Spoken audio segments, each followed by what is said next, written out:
नमस्कार, कंज्यूमर अड्डा में आपका स्वागत है और आज हम बात कर रहे हैं अमेजॉन की मनमानी की। जी हां, अमेजॉन और फ्यूचर रिटेल का मामला इन दिनों काफी चर्चा में है। यहां मामला अमेजॉन की मनमानी का है, जिसमें उसने अपने करीब 1431 करोड़ के निवेश के पीछे करीब 30,000 करोड़ की डील को अटका दिया है। मामला सिर्फ दो कंपनियों का नहीं है, बल्कि फ्यूचर ग्रुप के 50,000 से ज्यादा कर्मचारियों और कंपनी से जुड़े देश के हजारों कारोबारियों का है, जिन पर इस पूरे मामले का सीधा असर पड़ रहा है। और फिर बड़े तौर पर यह सीधा मामला देश के करोड़ों कंज्यूमर्स से भी जुड़ता है, जिन पर भी इसका असर पड़ना तय है। तो आज कंज्यूमर अड्डा में हम इसी पे कर रहे हैं खास चर्चा, और हमारी इस चर्चा में शामिल हो रहे हैं confederation of all India traders के महासचिव Praveen Khandelwal, Hammurabi and Solomon partners के फाउंडर और वकील मनोज कुमार साहब, और साथ ही हैं मेरे साथ स्टूडियो में हमारे सहयोगी यतिन मोहता। आप सभी का बहुत बहुत स्वागत है। तो यतिन, आप दर्शकों को बहुत जरूरी है बताना एक बैकग्राउंडर की एग्जैक्टली ये पूरा मामला क्या है और क्यों ये सब कुछ अटक गया है, किसकी गलती है, कैसे अमेजॉन मनमानी कर रहा है। तो आप हमें बताइए कि शुरुआत से हुआ क्या है।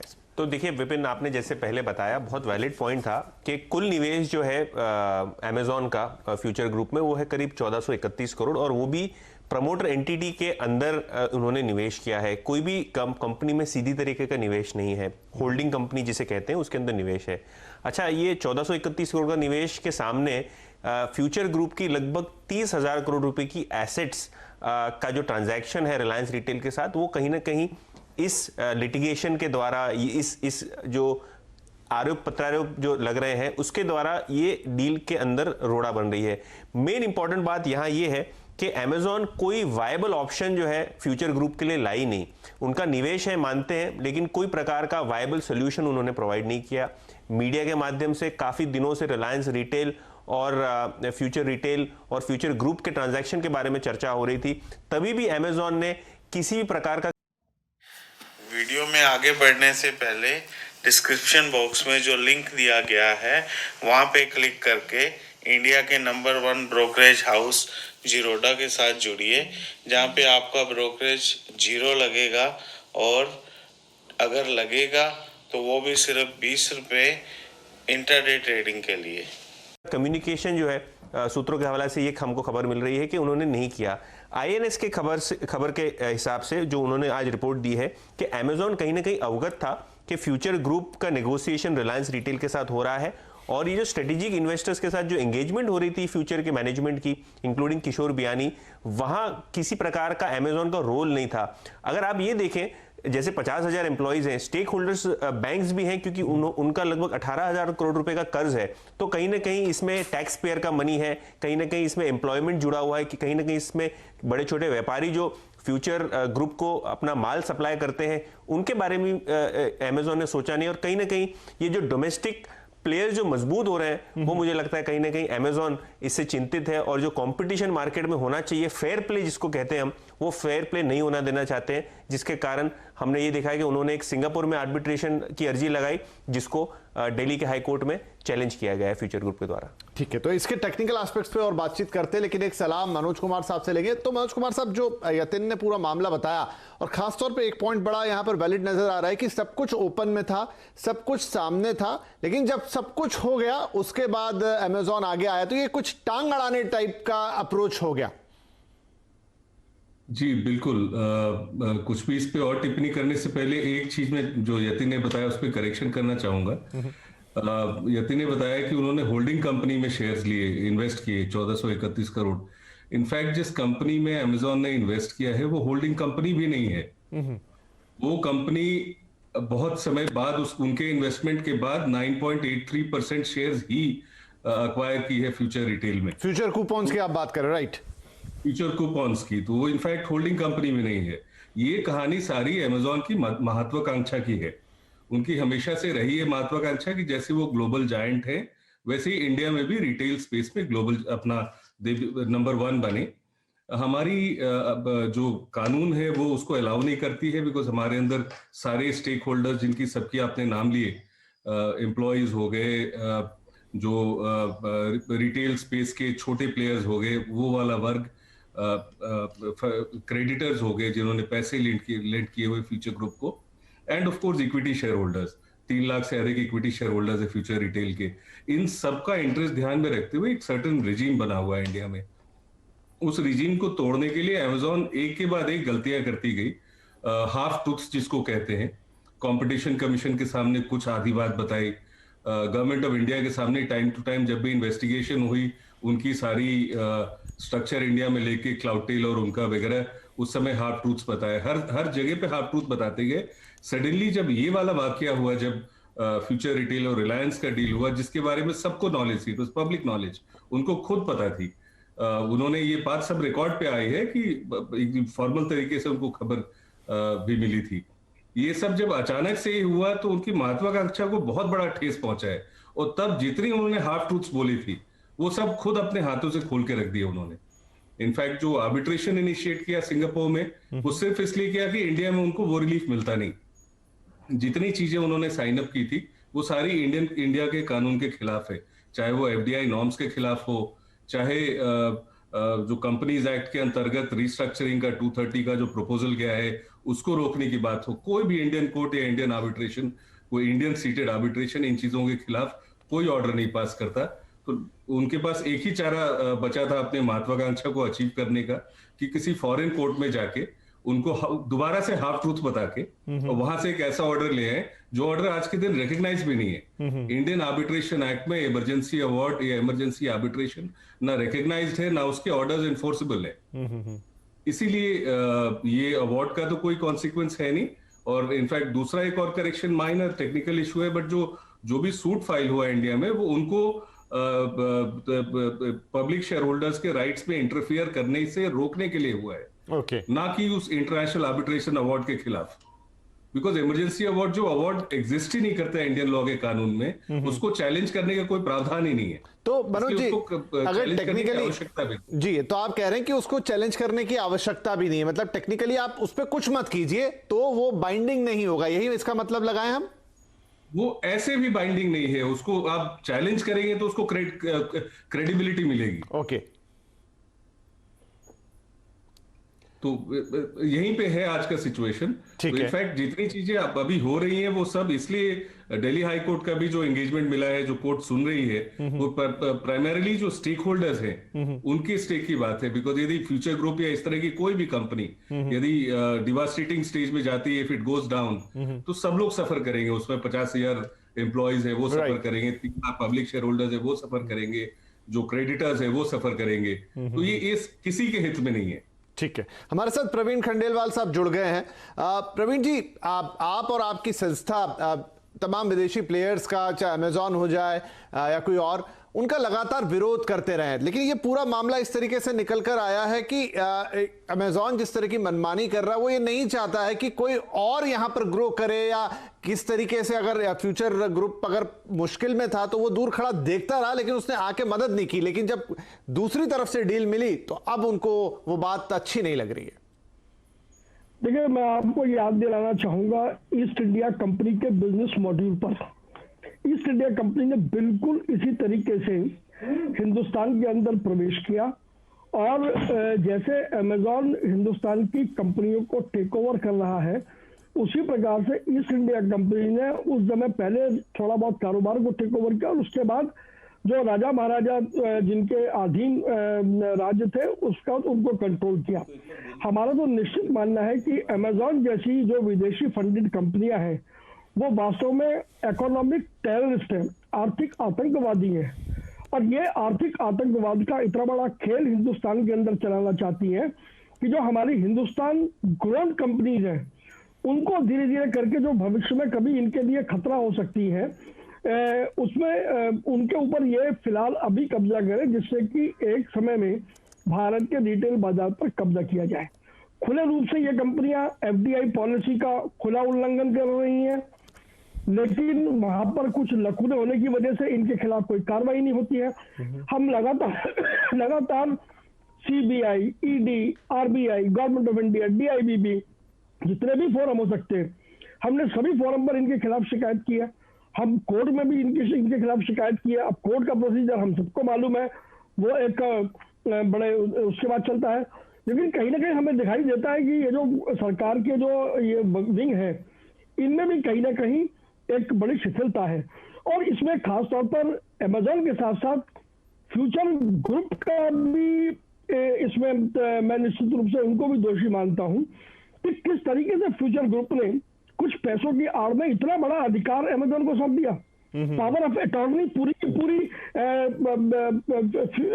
एफसीएल को दे दी, और एफसीएल वो है जो एफआरएल को कंट्रोल करता है। तो उस वक्त ये अधिकार देते हुए और जो प्रमोटर हैं एफसीएल के किशोर बियानी वगैरह वगैरह, उनको भी उन्होंने बाइंड कर दिया। वो एफआरएल के अंदर कोई इन्वेस्टमेंट नहीं, कोई दूसरा इन्वेस्टर नहीं ला सकते, शेयर नहीं ले सकते। तो कहीं ना कहीं मुझे लगता है कि इस पूरे जो समझौते में जहां अमेजोन 70% या 80% दोष है और 20% दोष फ्यूचर रिटेल का भी है कि फ्यूचर रिटेल ने मतलब ब्लैंकेट पावर ऑफ अटॉर्नी क्यों अमेजोन के नाम करी, क्यों उसने ये इस बात को स्वीकार किया कि उसके जो प्रमोटर्स हैं एफसीएल के, वो कोई भी इन्वेस्टमेंट होगा या कोई भी अगर शेयर ट्रांसफर होगा तो पहले उसमें अमेजोन के जो रिप्रेजेंटेटिव है जी, अगर वो बोर्ड में नहीं बैठेगा तो ठीक है। मैं यहाँ पर मनोज जी को लेकर आता हूँ। मनोज जी, तो जैसा प्रवीण जी कह रहे हैं, टेक्निकली इस समय अगर हम फ्यूचर की बात करें, क्योंकि वो बीच में खड़ी हुई है अपने डील के, दो तरफ उसको देखना है, एक तरफ उसकी डील है मौजूदा और दूसरी तरफ अमेजॉन है जो कि अपनी मनमानी कर रहा है। तो ये बताइए कि इस समय जो फ्यूचर ग्रुप है उसकी क्या पोजीशन बनती है? देखिए, आज के दिन एक बार जब अमेजोन के साथ डिस्प्यूट खड़ा हो गया है तो फ्यूचर ग्रुप को हमें दो पार्ट में देखना होगा। एक तो फ्यूचर रिटेल की बिजनेस और उनकी जो बाकी कंपनीज हैं इंडिया में, जो रिस्ट्रक्चरिंग मूव करने की प्रपोजल सेबी को गई है, स्टॉक एक्सचेंजेस को गई है, वो एक खेमे में आती हैं, एक ग्रुप में। और दूसरा प्रोमोटर ग्रुप एक अलग है, हमें दोनों को अलग अलग ट्रीट करना है। ये जो अरेंजमेंट अमेजोन के साथ साइन अप हुआ है वो प्रोमोटर्स के बीच में हुआ, प्रोमोटर ग्रुप और अमेजोन के बीच में। इनमें से जो इंडियन कंपनीज हैं, अभी प्रवीण जी ने बताया कि फ्यूचर रिटेल ने क्यों पावर ऑफ अटॉर्नी दिया, थोड़ी बहुत इसमें करेक्शंस की आवश्यकता है हमारे समझ में। फ्यूचर रिटेल ने कहीं कोई पावर ऑफ अटॉर्नी नहीं दिया, फ्यूचर रिटेल ने कहीं कोई साइन अप नहीं किया। फ्यूचर रिटेल ने मात्र अपने लेवल पे shareholders agreement sign up किए, जिसमें कुछ प्रोटेक्शन अपने एक शेयर होल्डर को दिया हुआ था जो फ्यूचर कूपन्स है। अब उस लेवल पे वो 9.83% शेयर्स के अगेंस्ट जो उनको प्रोटेक्शन मिली, राइट ऑफ फर्स्ट रिफ्यूजल होता है या नेगेटिव लिस्ट होता है, जो कुछ आइटम्स को एक्शन लेने से पहले कंपलसरी हामी लेनी पड़ती है, उस तरह की प्रोटेक्शन फ्यूचर कूपन्स को मिला। उसको पूरी तरीके से अमेजोन ने टेक ओवर कर लिया, अपने पॉकेट में रख लिया और उसको एनफोर्स करने के लिए फ्यूचर कूपन से पावर ऑफ अटॉर्नी ले लिया। उसी के बेसिस पे वो आगे भी चल के केसेस कूपन्स के बिहाफ पे खड़ा होके करते जा रहे हैं। तो ये तो पुरानी कहानी है। और फ्यूचर जो आपने पूछा, यहां से हम जब आगे की तरफ देखते हैं तो इंडियन कंपनीज फ्यूचर ग्रुप के हैं, वो अलग खड़ी हैं, उनकी राइट्स और एंटाइटलमेंट्स इंडियन लॉ में एक अलग तरीके से प्रोटेक्टेड है। और जो प्रोमोटर ग्रुप और अमेजोन के बीच में साइन अप हुआ है, उसकी इंटर से इनकी क्या प्रॉमिसेस थी, क्या ऑब्लिगेशंस थी, वो एक अलग मैटर है। आर्बिट्रेशन क्लॉज है वहां पे, क्या उसका डिस्कस निकलेगा, बियानी ग्रुप का क्या लायबिलिटी बनेगा अमेजोन की तरफ, बनेगा भी कि नहीं बनेगा, इलीगल कॉन्ट्रैक्ट के अगेंस्ट कितना अमेजोन क्लेम कर पाएगा, वो सब फ्यूचर की बात है। बट जहां तक इंडियन बिजनेसेस की बात है, सर्वाइवल की, ये इन सबको एक अलग प्रोटेक्शन है इंडियन लॉ में, जो इन्हें बिल्कुल कोई मतलब नहीं है फ्यूचर कूपन्स ने क्या साइन अप किया, क्या पावर ऑफ अटॉर्नी दिया, बियानी ग्रुप ने क्या साइन अप किया, क्या प्रॉमिसेस किए अमेजोन को। उससे फ्यूचर रिटेल या बाकी जो कंपनीज हैं, जो कंपनीज एक्ट के अंतर्गत अभी कंपनी एनसीएलटी में है या जाने का तैयारी कर रहे हैं, स्टॉक एक्सचेंज और सेबी को अपने एप्लीकेशंस भेजे हैं, इनको उससे बिल्कुल कोई फर्क नहीं पड़ता है। इनफैक्ट बड़ी एलिमेंट्री सी चीज है दैट 1400-1450 करोड़ रुपए देकर आप 30 करोड़ का पूरा एसेट वैल्यू, 30,000 करोड़, जिसमें हर एक स्टेक होल्डर का राइट्स इन्वॉल्व है, चाहे वो बैंकर हो या एम्प्लॉय हो या पब्लिक शेयर होल्डर हो, 3 लाख पब्लिक शेयर होल्डर, जी, आप मात्र 1450 करोड़ रुपए डाल के उन सब पे उसको आप कैसे नहीं कर सकते। सही बात आप कह रहे हैं। तो मैं एक बार यतिन के पास जाता हूं। यतिन, इस समय फ्यूचर ग्रुप का क्या स्टैंड है इस पूरे मामले पर, वो क्या कर रहे हैं? तो देखिए, सबसे पहले फ्यूचर ग्रुप ने काफ़ी रिलीजेस में ये दर्शाया है कि अमेजॉन जो है शेयर होल्डर्स से लेके स्टेक होल्डर्स को गुमराह कर रहा है। किस हिसाब से पूरा ट्रांजैक्शन प्रमोटर्स की एंटिटी के साथ हुआ और उसके बाद रिलायंस रिटेल में जब जो स्टेक सेल हुआ या जो स्लम सेल हो रहा है, उसके अंदर भी एक्सचेंजेस से लेके प्रेस को लेके सभी लोगों को लूप में रखा गया था, बैंकर्स को भी लूप में रखा गया था। तो ऐसा नहीं है कि ये रातों रात कोई ट्रांजैक्शन हो रहा है। मीडिया में भी काफ़ी सारी रिपोर्टिंग इसके बारे में हुई। तो फ्यूचर ग्रुप का स्टैंड काफ़ी क्लियर है कि ये गुमराह करने की कोशिश है और कहीं ना कहीं ये जो ट्रांजैक्शन है इसको कंप्लीट ना होने देने की कोशिश है। ये एक पार्ट। दूसरा पार्ट इसके अंदर ये है कि जो अमेज़ॉन ने सिंगापुर में आर्बिट्रेशन केस किया था और एक टाइप का स्टे ऑर्डर ले आए थे, उसके खिलाफ फ्यूचर ग्रुप ने एक अर्जी दायर की है दिल्ली हाई कोर्ट में कि ये जो ऑर्डर है सिंगापुर कोर्ट्स का वो इंडिया में लागू ना हो सके और यहाँ ही उसकी सुनवाई हो। तो ये ऑब्वियसली मैटर सब जुडिस है, लेकिन जो अमेज़ॉन ने देश के बाहर जाके जो आर्बिट्रेशन प्रोसीडिंग्स की है, फ्यूचर ग्रुप को लूप में नहीं रखा है, तो उसके लिए दिल्ली हाई कोर्ट में एक अर्जी दायर है जिसका फैसला बहुत जल्द एक्सपेक्टेड है। राइट, तो ये मामला अभी सब जुडिस है। मनोज जी, कितना वक्त लगेगा इसे ओवरऑल, आप टेक्निकली चीजों को समझते हैं, जहां पर हम एक कोई क्लियर पिक्चर देख पाएंगे कि अब यहां से आगे क्या होना है? इसको 2-3 पार्ट्स में देखना होगा। एक तो जो एनसीएलटी में प्रोसीडिंग्स मूव करने की के लिए नोटिस सेबी और स्टॉक एक्सचेंजेस को फ्यूचर ग्रुप की कंपनीज ने दी हैं, उसका एक सर्टेन टाइम पीरियड है कंपनीज एक्ट के अंतर्गत। उससे उनका रिस्पॉन्स आता है या नहीं आता है, उसके बेसिस पे ये ट्रांजैक्शन आगे मेरे ख्याल से 45 डेज टू 90 डेज में ये ट्रांजैक्शन आगे बढ़ने लगेगा। दूसरी बात है, जो इंटरिम जो इमरजेंसी अवार्ड्स होते हैं उनकी एक लिमिटेड अवधि है 90 डेज की, उसके पहले ट्रिब्यूनल कॉन्स्टिट्यूट हो जानी चाहिए। तो वो भी अपने आप में चांसेस हैं कि यदि दोबारा ट्रिब्यूनल कॉन्स्टिट्यूट नहीं हुआ तो order will cease to have effect. तो ये कॉन्ट्रडिक्शंस के बीच में सब कुछ दिल्ली हाई कोर्ट के सामने है और हमारा हाई कोर्ट के पास सारे पावर्स है इंटरिम ऑर्डर्स देने के, ताकि कोई भी स्टेक होल्डर का राइट्स है, कोई भी स्टेक होल्डर डिसएडवांटेज में ना जाए। तो उम्मीद है कि कुछ इंटरिम मेजर्स के अंतर्गत हाई कोर्ट ये अपना रिस्ट्रक्चरिंग का प्रोसेस, फ्यूचर को रिवाइव करने का प्रोसेस, सारे स्टेक होल्डर्स के इंटरेस्ट को प्रोटेक्ट करने का प्रोसेस जो है, वो सारी मर्जर और डीमर्जर का जो प्रपोजल भेजा हुआ है, वो मेरे ख्याल से एक अंतरिम ऑर्डर के अंतर्गत उम्मीद है कि आगे बढ़ेगी। और बाकी प्रोमोटर्स और अमेज़ॉन के बीच की जहां तक बात है, वो एक अलग चैप्टर है, वो कैसे कोर्ट उसको देखती है वो एक देखने वाली बात है आगे चल के। But definitely emergency award India में बिल्कुल भी एनफोर्समेंट राइट। मैं ब्रेक लूं उससे पहले प्रवीण जी कुछ कहना चाह रहे थे। जी प्रवीण जी। देखिए, मैं सिर्फ इतना कहना चाहता हूं कि ये लीगल मामला जो कुछ भी हो, लेकिन हमें ये समझना चाहिए कि अमेज़ॉन जिस तरीके से हिंदुस्तान के बाजार पर कब्जा कर रहा है, उसको हम व्यापारियों ने तय किया है कि हम किसी भी हालत में कब्जा नहीं करने देंगे। और हम 7 करोड़ व्यापारी अपनी हिंदुस्तानी कंपनियों के पक्ष में खड़े हैं, उनके समर्थन में खड़े हैं, और जो भी हमसे बन पड़ेगा हम पूरी ताकत से, चाहे वो फ्यूचर रिटेल हो या कोई भी हो, हमारा उनके जो मतभेद है वो हम बाद में उनसे बात करते रहेंगे। लेकिन अमेज़ॉन के खिलाफ या विदेशी फंडेड कंपनियों के खिलाफ हमें एकजुट होकर के खड़े होना है।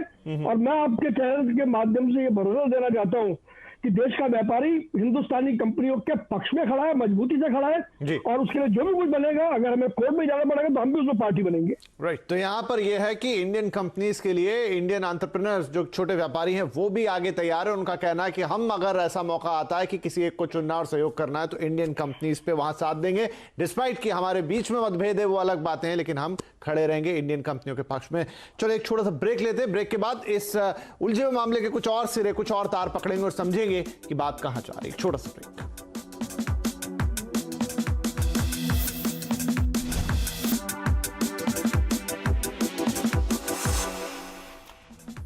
Welcome back. कंज्यूमर अड्डा में आज बात हो रही है अमेज़ॉन की मनमानी की, और ये पूरा मामला है फ्यूचर रिटेल और अमेज़ॉन के बीच का, जहां अमेज़ॉन ने अपने करीब 1400 करोड़ रुपए के निवेश के चक्कर में फ्यूचर की 30,000 करोड़ की डील को ऑलमोस्ट अटका दिया है, और इसी पर हम बातचीत कर रहे हैं। तो यतिन, एक सवाल यहां पर मेरे मन में ये आता है कि मान लीजिए कि ये नहीं होती ये डील, अमेजॉन की टंगड़ी अड़ जाती है, तो क्या होगा? मतलब उसके बाद फ्यूचर रिटेल का क्या होगा, कंपनी का क्या होगा, उससे जुड़े लोगों का क्या होगा? तो देखिए, सबसे पहले जो क्लेम होगा वो होगा क्रेडिटर्स का और बैंक्स का। मतलब आप कह रहे हैं कि कंपनी दिवालिया होकर एनसीएलटी में जाएगी? बिल्कुल, क्योंकि आज की डेट में भी हम रोज देखते हैं स्टॉक एक्सचेंजेस पे फाइलिंग के फ्यूचर ग्रुप की कोई ना कोई कंपनी अपने पेमेंट्स या इंटरेस्ट पेमेंट्स पे डिफॉल्ट करती है, एनसीडीज पे डिफॉल्ट करती है, और 18,000 करोड़ का कर्जा तो है ही, ऑलरेडी है ही। तो अगर आप लायबिलिटी साइड देख लें तो बहुत हाई चांसेस होंगे कि अगर ये ट्रांजैक्शन कंप्लीट नहीं होता तो कंपनी एनसीएलटी में चली जाएगी। अच्छा, एनसीएलटी में चली जाएगी तो क्या होता है, हमने देखा है किंगफिशर के मामले में कि एम्प्लॉइज को एक सबसे बड़ा नुकसान इसमें हुआ। इतनी बड़ी एम्प्लॉय स्ट्रेंथ अगर आपकी हो 50,000 एम्प्लॉइज की, तो कहीं ना कहीं अगर एनसीएलटी में कंपनी जाती है तो उनका वेतन, उनका फ्यूचर बहुत अनिश्चित हो जाता है। सबसे पहली बात ये। दूसरी बात कि 18,000 करोड़ का जो बैंक का कर्जा है उसको फिर एक बोली लग के वो सेटल होता है। बैंक्स का नुकसान है, और अगर बैंक्स का नुकसान है क्योंकि एक्सपोजर सरकारी बैंकों का भी ज्यादा है, तो टैक्स पेयर का मनी कहीं ना कहीं इसमें उलझ जाता है। इसमें नुकसान उन्हीं का होता है और बैंक्स का होता है। और तीसरी और सबसे अहम बात कि अगर आप पूरा इंडियन रिटेल इंडस्ट्री देखें तो जिस हिसाब से फेसबुक ने रिलायंस रिटेल के साथ एक ट्रांजैक्शन किया जहां छोटे व्यापारियों को फायदा होता, छोटे सप्लायर्स को फायदा होता ये ट्रांजैक्शन होने के बाद, क्योंकि ग्रोसरी में सबसे बड़ा चेन हो जाता रिलायंस रिटेल के साथ, तो वो जो स्ट्रेटेजिक इंडियन कॉम्पिटिटर एडवांटेज होता, कंज्यूमर को एडवांटेज होता, वो चले जाएगा। तो कहीं ना कहीं अगर आप देखें तो हर एक स्टेक होल्डर, चाहे वो कस्टमर हो, चाहे वो सप्लायर हो, चाहे वो बैंक हो, चाहे वो एम्प्लॉय हो, चाहे वो शेयर होल्डर हो, सभी को नुकसान होगा। इसमें किसी का फायदा नहीं होगा। लेकिन ये विदेशी कंपनियां हैं, अपने जो दबदबे के लिए जानी जाती हैं, और वो कहीं ना कहीं वो हिंदुस्तान में अपना दबदबा कायम करने के लिए और ट्रांजैक्शन को कहीं ना कहीं डिस्टर्ब करने के लिए कोशिश की जा रही है। तो मनोज जी, हमारे जो लॉज हैं, इंटरनल लॉज, आपने उस पर काफी सारी बातचीत अभी हमें की, वो कितने पुख्ता हैं या कहीं उनमें गुंजाइश है कि उनको थोड़ा और बेहतर बनाया जाए, कि अभी फिलहाल के इस मामले के लिए या भविष्य में? क्योंकि अब तो देखिए पूरा इंटरनेशनल मार्केट है, कई विदेशी कंपनियां भी भारत में काम कर रही हैं, लेकिन भारतीय कंपनियों का, भारतीय कारोबारियों का उसमें अहित ना हो। जी, इसमें 3 लेवल पे काम करने की आवश्यकता है, बहुत बहुत क्लियरली। एक तो जो एफडीआई नॉर्म्स हैं हमारी retail, multi brand retail trade के ऊपर, इसमें कुछ लूप होल्स हैं जिसको प्लग करने की आवश्यकता है। कहीं पे मैन्युफैक्चरिंग वर्ड यूज्ड है तो उसकी आड़ में लोग पूरा मल्टी ब्रांड अपनी बिजनेस खड़ी कर लेते हैं।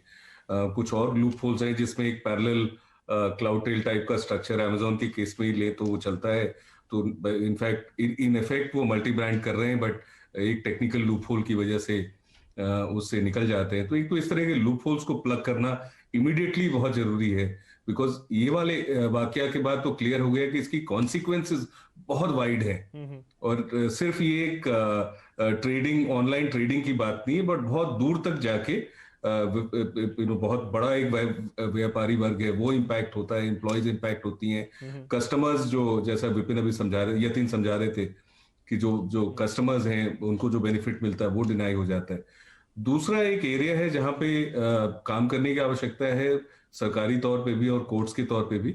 ये प्रोविजंस हमारे पास ऑलरेडी हैं, मिसयूज ऑफ ड्यू प्रोसेस का, या मिसलीडिंग दी कोर्ट, या मिसलीडिंग दी एडमिनिस्ट्रेशन का, इसको सिंपल भाषा में हम परजुरी कहते हैं एक अंग्रेजी में, और इसकी बकायदा पुख्ता प्रावधान है। इस पे जल्दी एक्ट नहीं किया जाता है तो लोग आके गलतियां करते हैं, ठीक है। प्रोसेस तो को आप ये कह रहे हैं कि कुछ एक मिसयूज लूपहोल्स हैं जिन्हें तुरंत भरने की जरूरत है, नहीं तो जो फॉरेन कंपनीज है कई बार उसका फायदा उठाती हैं और उससे डोमेस्टिक कंपटीशन को, डोमेस्टिक कंपनीज को अच्छा खासा नुकसान होता है, और ये इस पूरे वाकये से सामने आया है। फिलहाल मैटर कोर्ट में सब जुडिस है, मामला है, 3 बड़ी कंपनियां यहां पर आमने सामने हैं, लेकिन देखना होगा कि किस तरफ जाता है। हम उम्मीद यही करेंगे कि अंततः इसमें वो तमाम स्टेक होल्डर्स जिनके हम बात कर रहे थे और देश का हित, उन लोगों का हित सबसे पहले देखा जाएगा और जीत वहीं पे होनी चाहिए। फिलहाल आप सभी लोगों का इस कार्यक्रम में शामिल होने के लिए और ये बातें हमें इतनी अच्छी तरीके से समझाने के लिए बहुत शुक्रिया। नमस्कार।